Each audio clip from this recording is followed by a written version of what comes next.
Ako po si Paolo, ang subli operator ng LCC Legazpi. Nag-run po yung machine ng 6 days na may total of 54 meters. Printer head clean.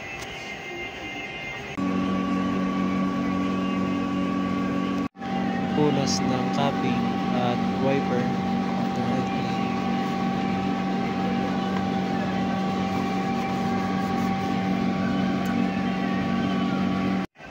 Nozzle test.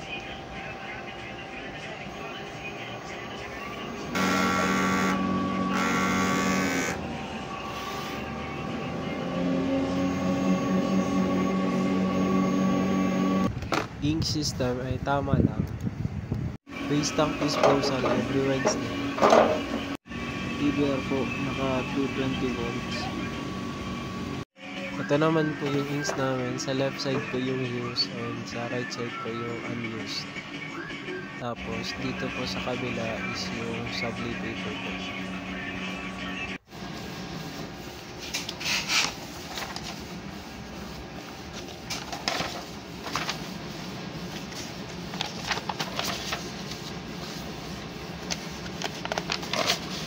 Ito naman po yung daily output monitoring. Tapos po yung subli daily checklist.